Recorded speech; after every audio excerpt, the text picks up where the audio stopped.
श्री स्वामी समर्थ मित्रांनो, ज्या घरात साक्षात भगवंत वास करतो त्या घरात या गोष्टी आपोआपच घडायला लागतात. मित्रांनो, जेव्हा साक्षात भगवंत तुमच्या घरी वास करतो तेव्हा दिसणारी पहिली दैवी चिन्हे, ही गोष्ट प्रत्येक घराशी, प्रत्येक स्त्रीशी, प्रत्येक कुटुंबाशी थेट जोडलेली आहे. कारण ज्या घरात साक्षात भगवंत वास करतो त्या घरात दुःख कधीच जास्त काळ टिकत नाही आणि त्या घरात राहणाऱ्या लोकांच्या आयुष्यात काही अद्भुत पण शांत बदल आपोआप घडू लागतात. जे बदल कधी मोठ्या चमत्कारासारखे दिसतात तर कधी अगदी साध्या दैनंदिन गोष्टींमधून प्रगट होतात. पण त्यामागे असते परमेश्वराची उपस्थिती. अनेक लोक विचारतात की देव मंदिरात असतो, मूर्तीत असतो, पण घरात देव आहे हे कसं ओळखायचं? तर आजचा हा विषय तुम्हाला त्या प्रश्नाचं उत्तर देणार आहे. कारण शास्त्रांमध्ये, संतांनी, पुराणांमध्ये आणि अनुभवी भक्तांनी सांगितलेली काही निश्चित लक्षणे आहेत, जी तुम्हाला जर घरात दिसू लागली की समजायचं की त्या घरात फक्त माणसं नाहीत तर साक्षात ईश्वराचा सुद्धा वास आहे. सर्वात पहिलं आणि अत्यंत महत्त्वाचं लक्षण म्हणजे त्या घरात कोणतीही मोठी बाह्य श्रीमंती नसतानाही मनात समाधान असतं. कारण भगवंत जिथे असतो तिथे मनाला शांती मिळते आणि ही शांती पैशातून येत नाही. ही शांती येते विश्वासातून, भक्तीतून आणि देवाच्या कृपेतून. त्या घरात राहणाऱ्या स्त्रीच्या मनात सकाळी उठल्यापासून एक वेगळाच उत्साह असतो. कोणाचाही त्रास न होता काम करण्याची ताकद असते. अडचणी असूनही तक्रार करण्यापेक्षा स्वीकार करण्याची वृत्ती असते. आणि हे सगळं घडतं कारण भगवंत त्या घरात राहणाऱ्या स्त्रीच्या हृदयात स्थान घेतो. ज्या घरात देवाचा वास असतो त्या घरात सकाळची वेळ खूप पवित्र असते.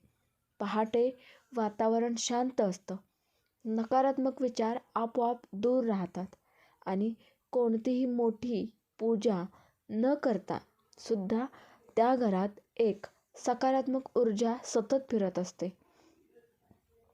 अनेक वेळा असं दिसून येतं की त्या घरात कोणतीही मोठी वास्तुशास्त्रीय मांडणी नसते, कोणतेही महागडे देवाचे फोटो नसतात, पण तरीसुद्धा घरात बसल्यावर पाहुण्यांना शांत वाटतं, मन हलकं वाटतं आणि नकळत तोंडातून देवाचं नाव बाहेर पडतं.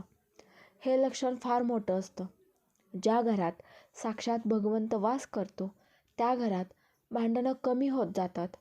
राग क्षणिक येतो पण टिकत नाही. शब्द कटू निघत नाहीत आणि निघालेच तर लगेच पश्चाताप होतो. कारण देव जिथे असतो तिथे अहंकार टिकत नाही. त्या घरात राहणाऱ्या मुलांमध्ये एक वेगळीच संस्कारशीलता दिसते. ते खोटं बोलण्यापासून दूर राहतात, आई-वडिलांचा आदर करतात आणि संकटात घाबरण्याऐवजी शांत राहण्याची सवय लागते. कारण देव त्यांच्या मनावर संस्कार करत असतो. ज्या घरात भगवंतांचा वास असतो त्या घरात कधीकधी अन्न कमी असतं, पैसा कमी असतो, पण तरीसुद्धा अन्न वाया जात नाही, कोण उपाशी राहत नाही आणि आलेला पैसा योग्य ठिकाणी खर्च होतो.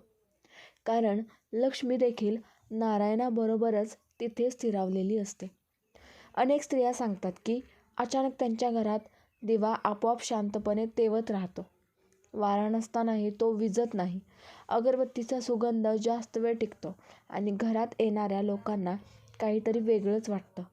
हे सगळं योगायोग नसून दैवी उपस्थितीचं लक्षण असतं.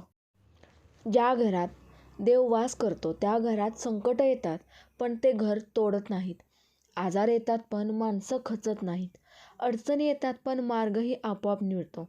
कारण भगवंत कधीही आपल्या भक्ताला एकटं सोडत नाही. या पहिल्या भागात आपण पाहिलं की देव घरात आहे याची पहिली चिन्हे किती शांत आणि साध्या स्वरूपात दिसतात. मोठे चमत्कार नसतात, पण छोट्या छोट्या गोष्टींमधून देव स्वतःची उपस्थिती जाणवून देतो. जेव्हा साक्षात भगवंत वास करतो तेव्हा स्त्रीच्या आयुष्यात होणारे गूढ पण निश्चित असे बदल आता आपण अत्यंत महत्त्वाच्या टप्प्यावर येत आहोत, जिथे भगवंताची उपस्थिती सर्वात जास्त स्पष्टपणे दिसून येते आणि तो म्हणजे घरातील स्त्रीच्या आयुष्यात होणारे बदल. कारण शास्त्रानुसार देव सर्वप्रथम घरातील स्त्रीच्या मनात आणि वृत्तीत प्रवेश करतो आणि तिथून संपूर्ण घराचं वातावरण बदलायला सुरुवात होते. ज्या घरात साक्षात भगवंत वास करतो त्या घरातील स्त्री अचानक अधिक सहनशील होते. तिच्या सहनशक्तीत कोणताही बनाव नसतो. ती दुःख सहन करते पण तुटत नाही, त्रास सहन करते पण रडत बसत नाही. आणि ही ताकद कुठून येते हे तिलाही कळत नाही, कारण ही ताकद तिच्या आत देव देत असतो. अनेक वेळा त्या स्त्रीला कोणतंही कारण नसताना सकाळी उठल्यावर देवाचं नाव आठवतं. कुठलाही संकल्प न करता ओठांवर मंत्र येतो आणि काम करत असतानाही मनात जप सुरू राहतो. हे काही सवयींमुळे होत नाही, तर हे भगवंत स्वतः तिच्या मनाला जोडत असतो. ज्या घरात देव स्वतः वास करतो त्या घरातील स्त्रीचे रडणे हळूहळू कमी होते, कारण तिच्या मनात एक अदृश्य विश्वास तयार होतो की जे काही घडत आहे ते वाईटासाठी नाही तर चांगल्यासाठीच घडत आहे. आणि हा विश्वास कोणताही माणूस देऊ शकत नाही, तो फक्त तो देवच देऊ शकतो. अशा स्त्रीच्या डोळ्यात एक वेगळंच तेज दिसायला लागतं. सौंदर्य बाह्य नसतं, पण तिच्या चेहऱ्यावर समाधान दिसतं. आणि हे समाधान कोणत्याही दागिन्यांमुळे नसून मनाच्या शांततेमुळे असतं. भगवंत ज्या घरात असतो त्या घरातील स्त्री काही गोष्टी आपोआपच सोडून देते, जसं की सतत तक्रार करणं, दुसऱ्यांची निंदा करणं, कारण नसताना रागवणं किंवा प्रत्येक गोष्टीत भीती बाळगणं. या सगळ्या सवयी देव हळूच काढून टाकतो. अनेक स्त्रिया असे अनुभवसुद्धा सांगतात की अचानक त्यांना रात्री झोप चांगली येऊ लागते, वाईट स्वप्न कमी होतात आणि जर स्वप्न पडलीच तर त्यातून काही संकेत मिळतात. कधी देवाचे दर्शन, कधी दिवा, कधी मंदिर, कधी पाणी. हे सगळे संकेत असतात की भगवंत त्या घरात स्थिरावलेला आहे.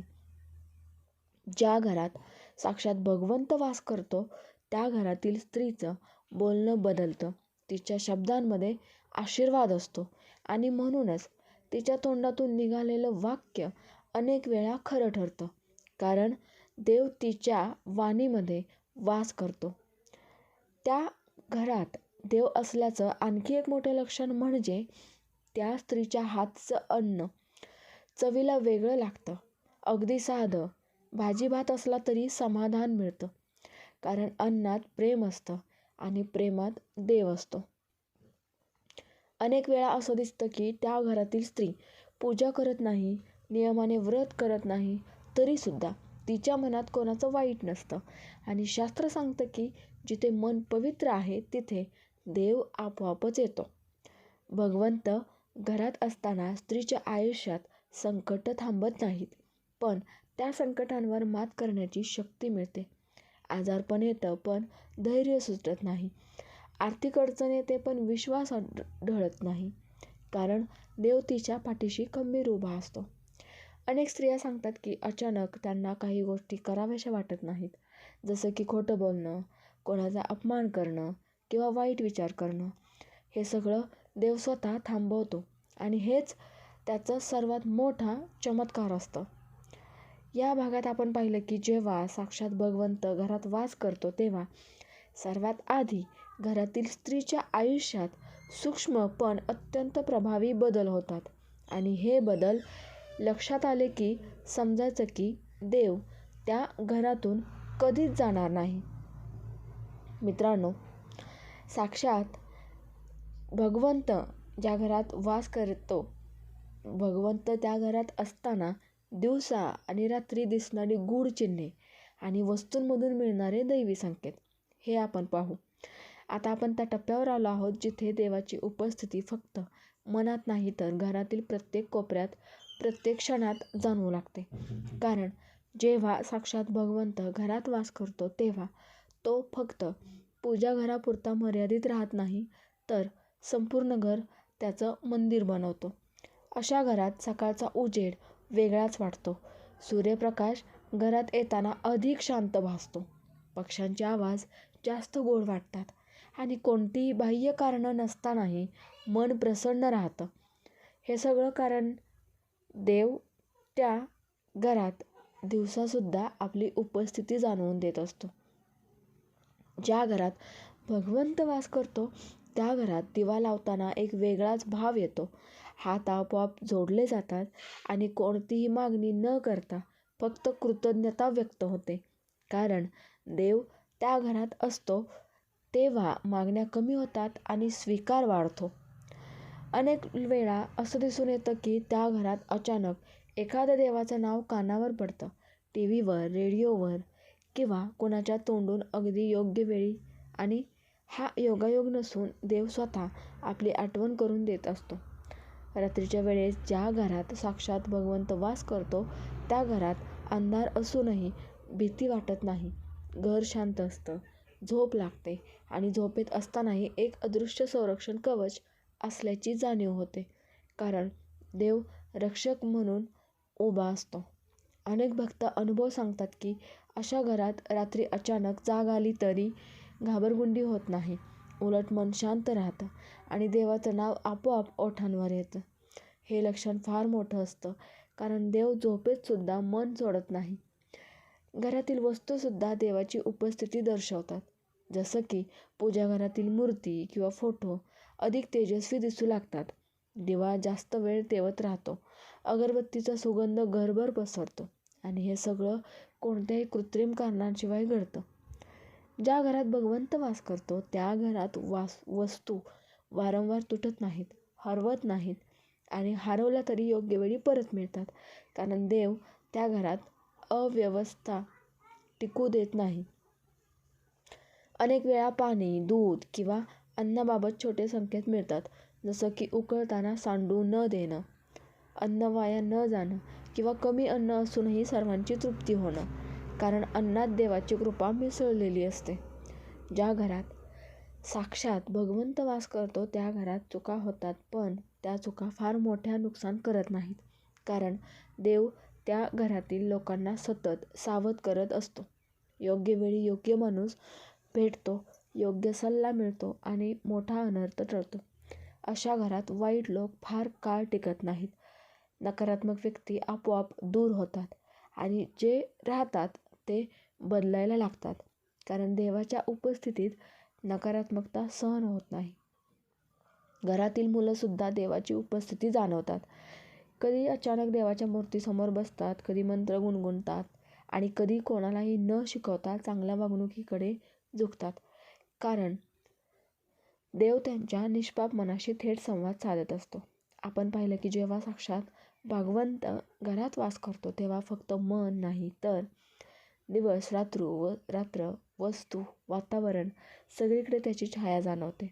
आणि हीच छाया घराला सुरक्षित आणि पवित्र बनवते. श्री स्वामी समर्थ. जय जय स्वामी समर्थ. व्हिडिओ आवडल्यास एक लाईक नक्की करा आणि चॅनलवर नवीन असाल तर चॅनलला सबस्क्राईब करा.